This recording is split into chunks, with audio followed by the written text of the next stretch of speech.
6h47 du matin, le 12 janvier 1943, le capitaine soviétique Dmitri Volkov se figea derrière son poste d'observation au sud de Stalingrad. À travers ses jumelles, il venait de voir son meilleur éclaireur, le lieutenant Petrov, s'écrouler à 800 mètres, un tir en pleine tête, à cette distance, par moins 28 degrés Celsius, face à un vent de 40 km par heure. Volkov comprit à cet instant qu'un événement impossible venait de se produire. Il ne savait pas encore que ce tir était le premier d'une série de 500. Il ignorait que l'homme derrière ce fusil allait transformer les 90 jours suivants en un cauchemar vivant pour toute la 62e armée soviétique. Il savait seulement, avec une certitude absolue, qu'ils avaient un démon parmi eux. La situation sur le front de l'Est, durant l'hiver 1942-1943, était d'une brutalité inouïe pour les deux camps. La 6e armée allemande luttait pour sa survie dans Stalingrad, tandis que les troupes soviétiques exerçaient une pression inlassable de toutes parts. Pour les soldats de l'armée rouge, ce n'était qu'une question de jours, peut-être de semaines, avant que les dernières positions allemandes ne cèdent. Le moral était au beau fixe. Les hommes croyaient à la victoire. Ils faisaient confiance à leurs officiers. Ils avaient confiance en leurs effectifs. Ils bénéficiaient d'une supériorité de 10 contre 1. Comment quelque chose pouvait-il mal tourner? C'est alors qu'il apparut. Pas de nom, pas d'avertissement, seulement la mort, surgissant d'angles impossibles. Le premier soldat soviétique à tomber fut le sergent Anatoly Sokolov, 7h15 du matin, le 12 janvier 1943. Il mourut alors qu'il distribuait les rations du matin. Une balle à travers la tempe gauche. Distance, environ 750 mètres. Les hommes autour de lui pensèrent d'abord qu'il s'était effondré. Lorsqu'ils virent le sang, ils cherchèrent le tireur. Ils ne trouvèrent personne. 30 minutes plus tard, à 7h47, le caporal Mikhail Ivanov s'écroula en sortant de son abri. Tir en pleine tête. Distance, plus de 800 mètres. Cette fois, ils n'entendirent pas le coup de feu. Ils virent seulement leurs camarades s'effondrer, inanimés. À la fin de cette première journée, 7 soldats soviétiques étaient morts. 7 tirs parfaits. 7 tirs en pleine tête. Distance comprise entre 600 et 900 mètres. Le commandant soviétique, le colonel Konstantin Petrov, écrivit dans son journal de guerre « 12 janvier 1943. Nous avons un fantôme dans le brouillard. Il nous voit. Nous ne le voyons pas. Mes hommes commencent à avoir peur. » Petrov ne pouvait pas savoir que ce n'était que le début. Il ne pouvait pas imaginer que ce fantôme deviendrait, durant les 90 jours suivants, la plus grande menace psychologique pour toute sa division. Le tireur d'élite allemand, plus tard surnommé par les troupes soviétiques la faucheuse blanche de l'Est, n'était pas un soldat ordinaire. Il s'agissait de l'Oberfreiter Hans Albrecht Krieger, 28 ans, né dans les Alpes bavaroises, élevé comme fils de chasseur. Hans avait abattu son premier chevreuil à l'âge de 9 ans. À 14 ans, il remporta le championnat bavarois de tir de précision pour la jeunesse.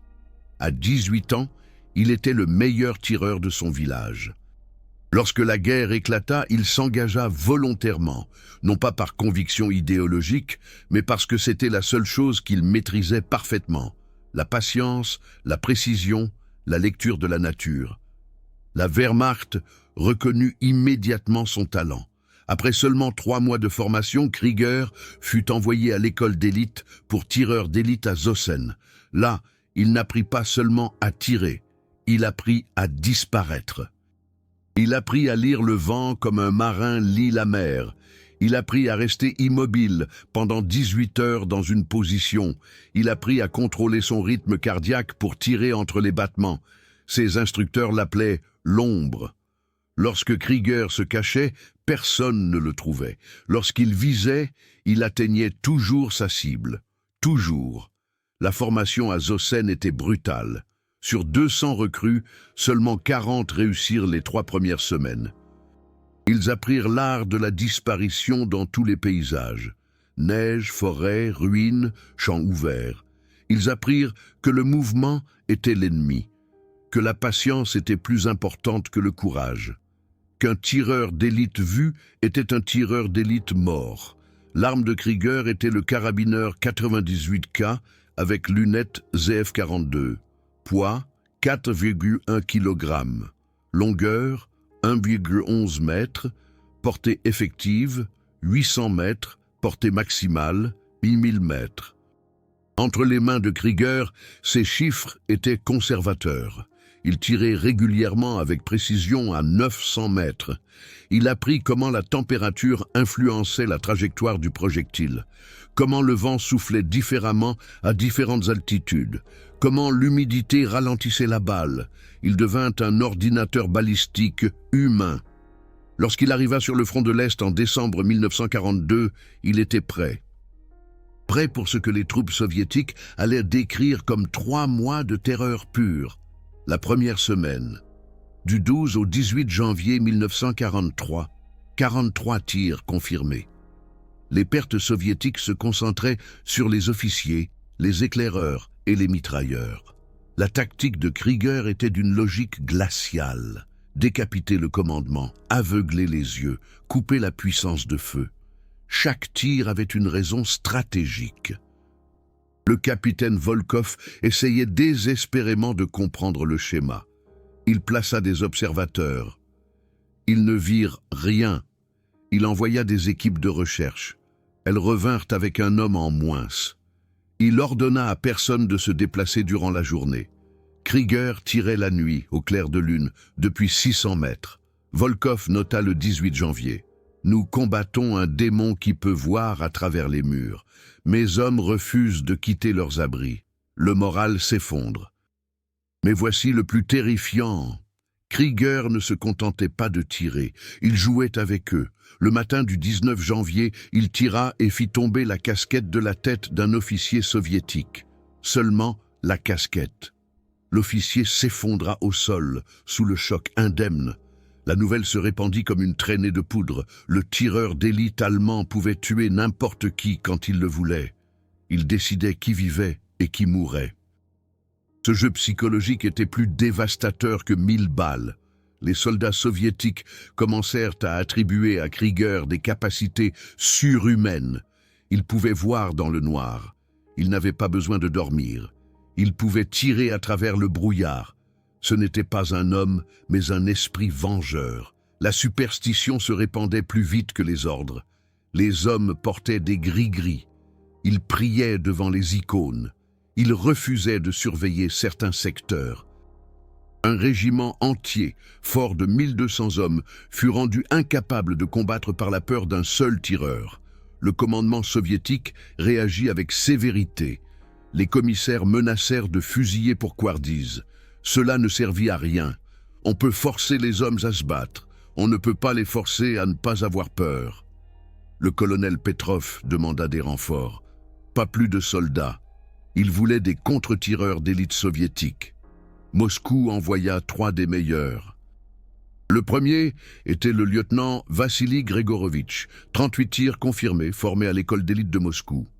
Il arriva le 25 janvier. Il étudia les schémas. Il identifia 3 positions possibles. Il prépara une embuscade. Le 26 janvier, 11h23, Gregorovitch prend position, à 400 mètres de la position allemande supposée. Il attend. 2 heures, 3 heures, rien. Au coucher du soleil, à 16h47, il décide de changer de position. Il lève la tête. Krieger avait attendu 4 heures. Un seul coup de feu. Gregorovitch s'écroule, une balle en plein front, distance, mesurée plus tard à 720 mètres. Malgré la neige qui commence à tomber, Krieger ne s'était pas contenté de l'attendre. Il savait qu'un tireur d'élite soviétique viendrait. Il savait que ce chasseur deviendrait impatient. Il savait que 4 heures était le maximum qu'un homme pouvait supporter sans bouger dans ce froid glacial. Il avait raison. Le deuxième tireur d'élite soviétique, le sergent Igor Kuznetsov, 52 victimes à son actif, tente une approche différente. Il n'allait pas chasser. Il allait utiliser un appât. Le 2 février, Il fait placer stratégiquement un mannequin, une poupée en uniforme soviétique. Si le tireur allemand tirait dessus, le flash de la bouche de son arme révélerait sa position. Krieger ne tire pas sur la poupée. Il tire sur l'homme qui tient les ficelles de la poupée. Kuznetsov meurt sur le coup, le 5 février 1943, à 8h34. Distance, 650 mètres. Le troisième tireur d'élite est différent. Le capitaine Anatoly Tchekhov, 91 victimes confirmées, avait combattu sur le front finlandais. Il avait survécu aux Finlandais. Considéré comme les meilleurs tireurs d'élite du monde, Tchekhov était patient, méthodique. Il n'allait pas chasser. Il allait attendre que l'Allemand commette une erreur. 2 semaines passent, du 6 au 20 février 1943. Pendant ces 2 semaines, Krieger abat 73 autres soldats soviétiques. Tchekhov observe chaque position d'où les tirs proviennent. Il les cartographie. Il cherche des schémas. Lentement, une image se dessine. Krieger ne se déplace jamais à découvert. Il utilise un réseau de tunnels et de tranchées que les troupes allemandes ont creusés pendant leur retraite. Il ne tire jamais 2 fois du même endroit. Il attend toujours au moins 1 heure après un tir avant de bouger. Tchekhov reconnaît la logique. Il n'y a que 4 positions possibles d'où Krieger peut surveiller toute la zone soviétique. S'il pouvait observer les 4 en même temps, il l'attraperait. Le 21 février 1943, Tchekhov met son équipe en place. 4 observateurs, chacun ayant une vue sur l'une des positions. Tchekhov lui-même prend la position centrale, prêt à tirer là où Krieger apparaîtrait. Le plan est parfait. Presque.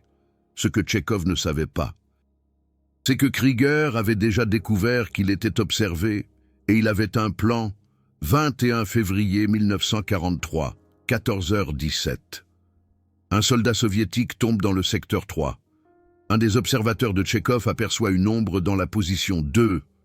Tchekhov vise. Attends. L'ombre bouge. Tchekhov presse la détente. L'ombre était le manteau de Krieger, suspendu à un bâton. La vraie balle vient de la position 4. Tchekhov meurt, l'œil encore collé à sa lunette de visée. Après la mort de Tchekhov, Moscou cesse d'envoyer des tireurs d'élite. À la place, d'autres ordres arrivent, des tirs d'artillerie sur toutes les positions suspectées. Du 24 au 28 février 1943, l'artillerie soviétique tire 1200 obus sur une superficie de 2 km². Ils détruisent chaque bâtiment, chaque arbre, chaque abri possible. Quand la fumée se dissipe, ils croient que c'est fini. Ce n'était pas fini. 1er mars 1943, 7h02. 3 soldats soviétiques tombent. Des tirs en pleine tête. La faucheuse blanche avait survécu. Comment? Il ne le saurait qu'après la guerre. Krieger avait vu la préparation de l'artillerie venir. Il s'était retiré 3 jours auparavant dans un tunnel souterrain à 2,5 mètres sous terre, avec un conduit d'aération et des provisions pour 1 semaine. Il avait enduré le bombardement, pendant que le monde explosait au-dessus de lui. Quand le silence était revenu, il était ressorti. Ses positions étaient détruites. Alors, il en a construit de nouvelles. L'impact psychologique sur les troupes soviétiques fut catastrophique. Un rapport du NKVD du 5 mars 1943, récemment déclassifié des archives russes, décrit la situation. Les hommes de la 62e armée sont dans un état d'hystérie collective. Ils croient se battre contre un ennemi immortel. Les tentatives de désertion augmentent. 3 commissaires ont dû procéder à des exécutions pour cause de lâcheté. L'unité est inapte au combat. Nous recommandons un retrait ou une rotation immédiate. Mais le retrait n'était pas une option. Staline avait ordonné pas un pas en arrière. Alors ils sont restés et sont morts, semaine après semaine. Krieger avait désormais 287 victimes confirmées. Chaque matin, il gravait une encoche sur la crosse de son fusil, pas par fierté. C'était la seule chose qui le maintenait humain dans cet enfer de glace et de mort, un rituel. Un ordre dans le chaos. Le 14 mars 1943, il se passe quelque chose que même Krieger n'avait pas prévu. Une unité soviétique, le 3e bataillon de fusiliers, fort de 340 hommes, refuse de retourner dans son secteur. Le commissaire menace de les fusiller. Les hommes disent qu'ils préfèrent être abattus par leurs propres hommes que par le fantôme allemand. Le commissaire abat le chef, les autres hommes l'attaquent. Il y a une mutinerie. 23 hommes meurent avant que l'ordre ne soit rétabli.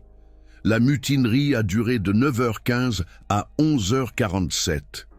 2h32 pendant lesquelles des soldats soviétiques se sont battus contre leur propre commissaire. Pas à cause de la politique, pas à cause de l'idéologie, à cause de la peur brute et pure. Le chef de la mutinerie, le sergent Dimitri Ivanov, 34 ans, avait combattu pendant la guerre contre la Finlande. Il avait survécu au blocus de Leningrad. Ce n'était pas un lâche, mais il avait perdu 17 de ses hommes à cause de Krieger au cours des 3 dernières semaines. Il les avait vus tomber, sans comprendre d'où venait la mort. Quand l'ordre est arrivé de retourner dans le secteur de la mort, quelque chose s'est cassé en lui. Ses dernières paroles, avant que le commissaire ne l'abatte, furent « Je n'ai pas peur de mourir.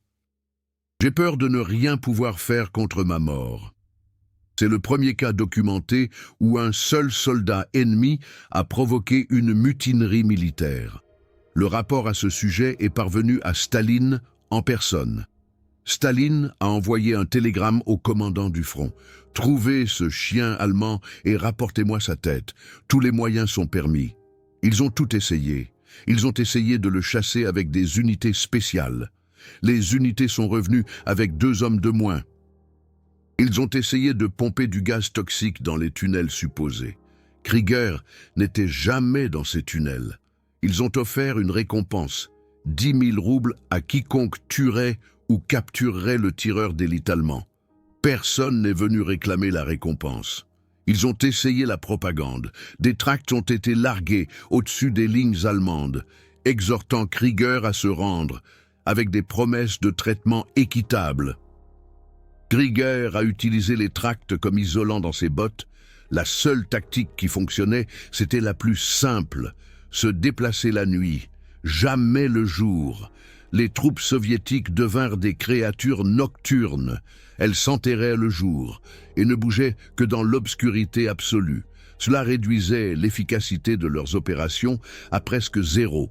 Mais elles restaient en vie.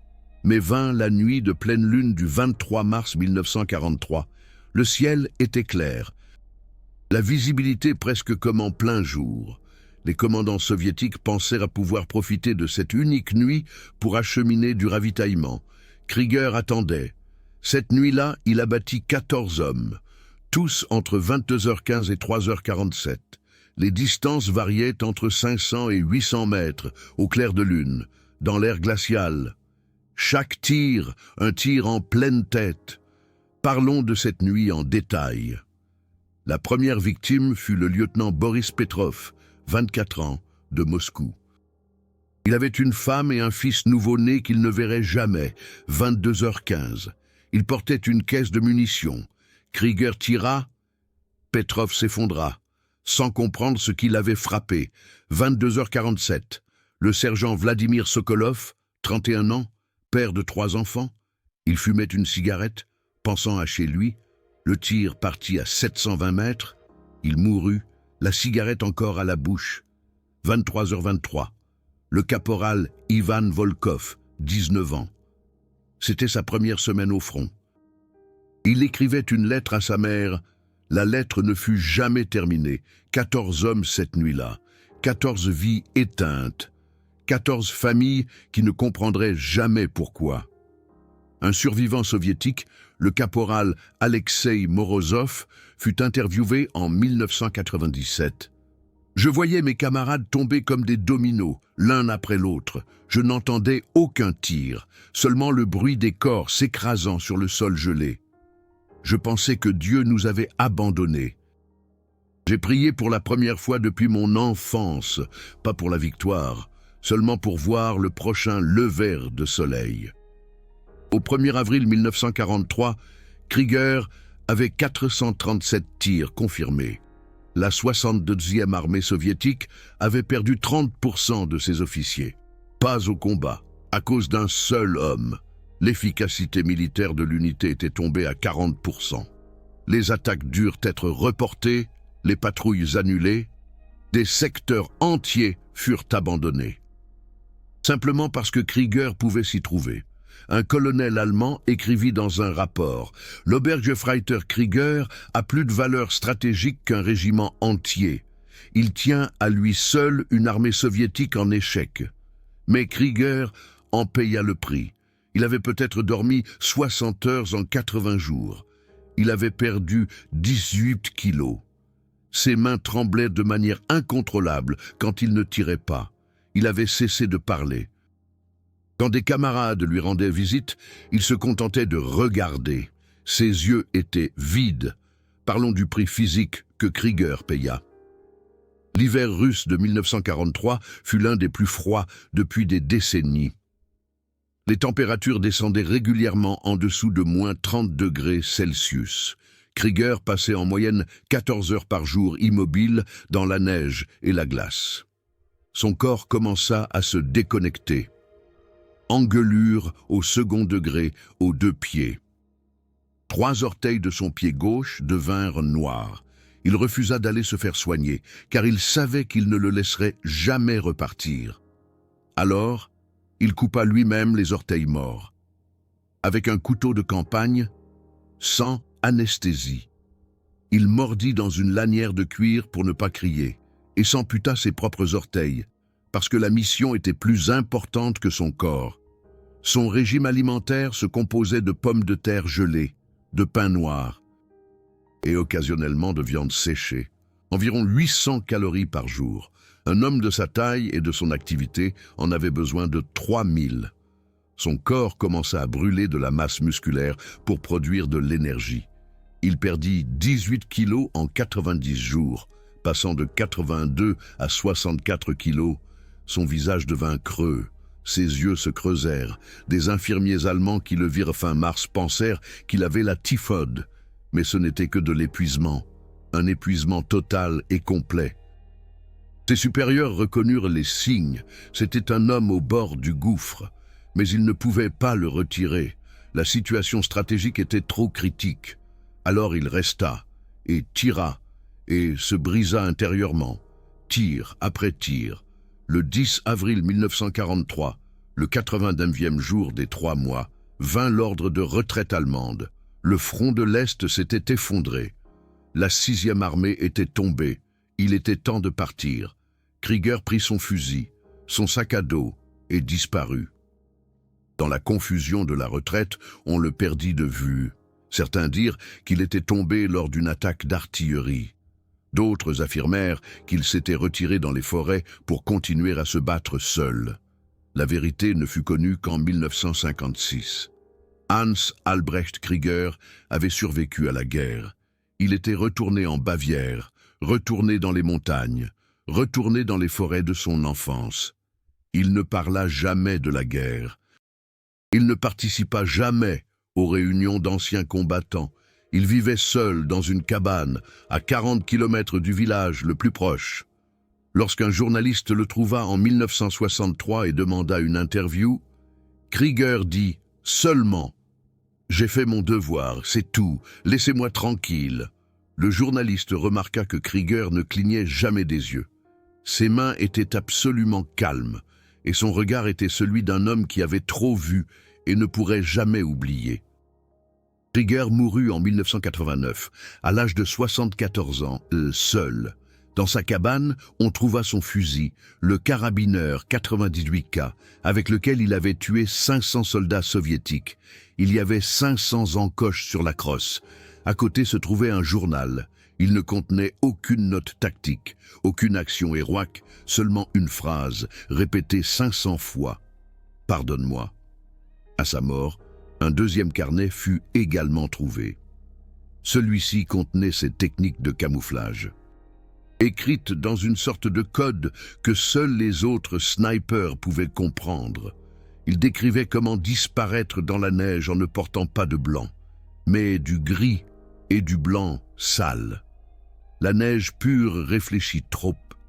La neige sale absorbe la lumière. Il décrivait comment cacher sa propre respiration en respirant à travers un tissu humide qui absorbe la vapeur. Il expliquait comment choisir des positions où le soleil ne frappe jamais la lunette. Comment ne jamais se silhouetter contre l'horizon. Comment utiliser le mouvement dans la vision périphérique et non dans le regard direct.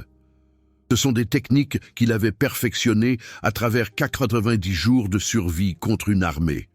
Après sa mort, ses notes furent remises à la Bundeswehr. Elles sont encore enseignées aujourd'hui dans les écoles de snipers. L'héritage de Krieger n'est pas le nombre de morts, c'est la science de devenir invisible.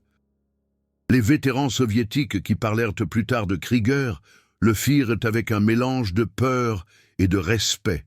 Le major Dimitri Volkov, le capitaine qui avait perdu son éclaireur le premier jour, écrivit dans ses mémoires en 1978 « Nous le haïssions, nous le craignions, mais nous le respections. Ce n'était pas un monstre, c'était un soldat qui remplissait parfaitement sa mission. Si j'avais eu un homme comme lui dans mon régiment, la guerre aurait peut-être pris une autre tournure. » Les historiens militaires étudient encore aujourd'hui les tactiques de Krieger, sa capacité à se dissimuler pendant des mois, sa guerre psychologique, sa patience de glace. Les écoles modernes de tireurs d'élite enseignent ses méthodes, pas son nombre d'abattages, sa philosophie. Le meilleur tir est celui que vous n'avez pas à effectuer. Le deuxième meilleur est celui que personne n'entend. Le troisième meilleur est celui que l'ennemi voit, mais ne comprend jamais. Cette histoire n'est pas qu'une statistique tirée des archives. C'est le souvenir d'hommes réels, des soldats soviétiques et des soldats allemands qui se sont battus dans un enfer que personne ne pouvait gagner. C'est l'histoire de Hans Albrecht Krieger, un homme qui est devenu une légende vivante et qui a payé le prix avec son âme. C'est l'histoire de 500 soldats soviétiques qui ne sont jamais rentrés chez eux. Chacun d'eux avait un nom, une famille, des rêves. Ces histoires doivent être préservées. Si ces vérités historiques vous importent, alors soutenez mon travail avec les Super Thanks de YouTube, le cœur doré en bas. Chaque Super Thanks me permet de passer des semaines dans les archives, à numériser des documents rares, à interviewer les derniers témoins. Récemment, j'ai passé 2 jours à numériser le journal de Krieger aux archives d'État de Bavière. Ce travail est coûteux, chronophage, mais nécessaire. Aidez-moi à préserver cette histoire pour les générations futures. L'analyse militaire des 3 mois de Krieger est stupéfiante. Un seul homme a eu un impact stratégique au niveau de la division. La 62e armée soviétique a dû reporter 3 opérations d'attaque parce que le moral était trop bas. Ils ont perdu plus d'officiers à cause de Krieger que par l'artillerie ennemie. Un rapport allemand du 15 avril 1943 a calculé que Krieger avait la valeur tactique de 1200 soldats, pas à cause des abattages, mais à cause de l'impact psychologique. Une armée soviétique entière, 15 000 hommes, a été partiellement neutralisée par la peur d'un seul tireur. Pour mettre cela en perspective, un fantassin normal tuait en moyenne 0,3 soldats ennemis pendant toute la guerre. Un tireur d'élite moyen avait 40 à 60 abattages confirmés sur 3 à 4 ans. Krieger en a eu 500 en 90 jours. Cela fait 5,5 abattages par jour, chaque jour pendant 3 mois, par des températures descendant jusqu'à moins 30 degrés Celsius, à travers des tempêtes de neige, du brouillard, du vent, avec des munitions limitées, sans renfort, seul. Les chiffres seuls ne racontent pas toute l'histoire. Chacun de ces 500 tirs a nécessité des heures de préparation. Krieger devait étudier la position, mesurer le vent estimer la distance, tenir compte de la température, calculer la trajectoire de la balle, attendre le moment parfait, retenir son souffle, contrôler son rythme cardiaque, tirer entre 2 battements de cœur, et puis, après le tir, disparaître immédiatement, avant que le feu ennemi n'atteigne sa position. C'est unique dans l'histoire militaire. Même des tireurs d'élite plus célèbres comme le soviétique Vassili Zaïtsev ou le finlandais Simo Häyhä n'ont jamais atteint cet impact stratégique. Zaïtsev a eu plus d'abattages confirmés, mais jamais sur une période aussi longue contre la même unité. Häyhä a combattu dans des engagements plus courts et plus intenses. Krieger était différent. Il était un marathonien de la terreur, jour après jour, semaine après semaine, 3 mois sans interruption. Ces tactiques ont été étudiées par la Wehrmacht et codifiées dans des manuels.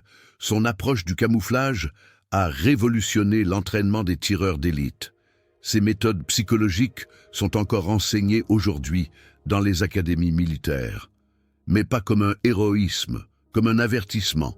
Les tireurs d'élite modernes de l'OTAN apprennent les principes de Krieger, position, patience, précision. Mais ils apprennent aussi le prix psychologique. La responsabilité morale, la nécessité de retrouver son humanité après la guerre. La vie de Krieger après 1943 est enseignée comme une étude de cas. Que se passe-t-il avec un soldat qui devient trop efficace? Qui franchit la frontière entre soldat et machine? La réponse est claire, il se perd lui-même. La recherche psychologique après la guerre a utilisé le cas de Krieger comme sujet d'étude. Comment amener une armée à craindre un seul homme plus que 1000? La réponse: invisibilité, plus précision, plus patience. Quand un ennemi est invisible, il devient surhumain. Quand ses tirs sont parfaits, il devient invincible. Quand il ne fait jamais d'erreur, il devient un mythe. Krieger était les 3, mais il a payé le prix ultime, son humanité. Un psychologue militaire américain, le docteur Robert Hayes, a interviewé en 1987 des vétérans allemands tireurs d'élite pour une étude sur le traumatisme de combat, à propos de Krieger. Il a écrit: « De tous les soldats que j'ai interviewés, Krieger était le plus brisé, pas physiquement, psychologiquement. Il avait cessé de voir ses cibles comme des êtres humains. C'étaient des problèmes à résoudre, des objets à éliminer.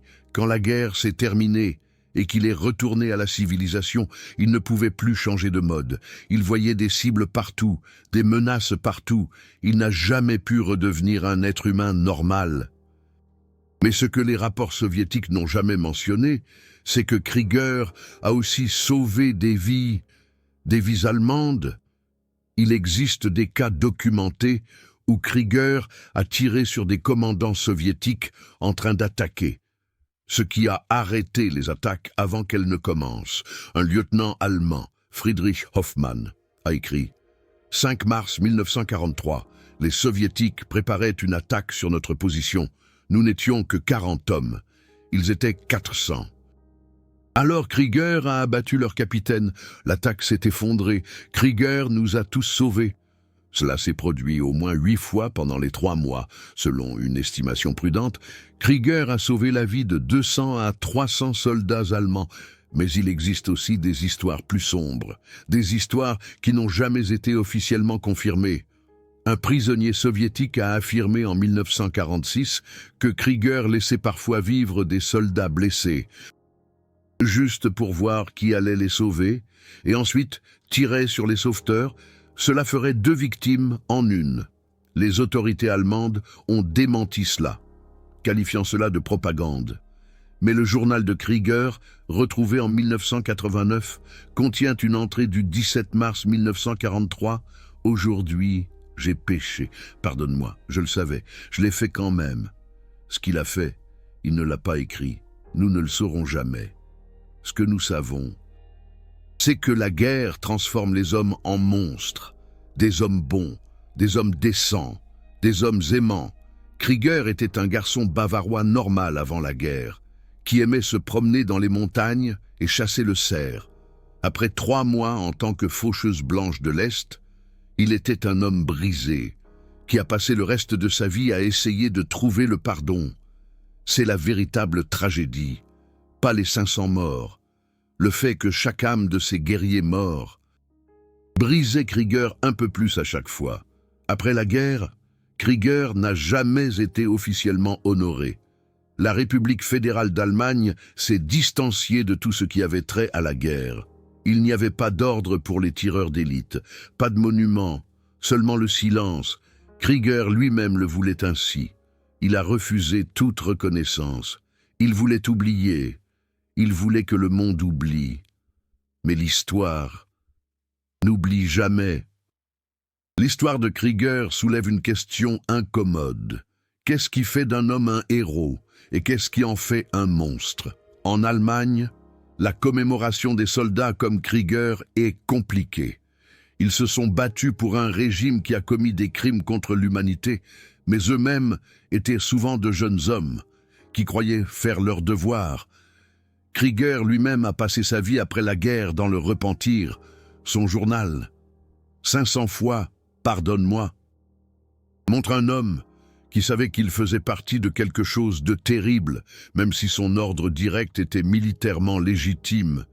Les éthiciens modernes utilisent son cas pour discuter de la responsabilité des soldats. Peut-on suivre des ordres et être quand même moralement coupable? Krieger croyait que la réponse était « oui ». C'est pourquoi il vivait seul. C'est pourquoi il demandait pardon, pas à l'Allemagne, pas à ses supérieurs, mais aux 500 hommes dont il a pris la vie. Cela fait de son histoire plus qu'une simple histoire militaire. Cela en fait un avertissement. Qu'est-ce qui vous a le plus impressionné? Beaucoup de spectateurs ont partagé des histoires de famille incroyables. Des grands-pères qui étaient là, des lettres retrouvées dans des greniers, des journaux de guerre qui ont traversé les générations. Partagez vos histoires de famille de cette époque ci-dessous. Chaque commentaire est un morceau d'histoire, un que nous préservons ensemble. Quelqu'un dans votre famille a-t-il servi sur le front de l'Est? Connaissez-vous des histoires similaires de soldats extraordinaires? Écrivez-les dans les commentaires. Vos histoires sont la raison pour laquelle je fais ce travail.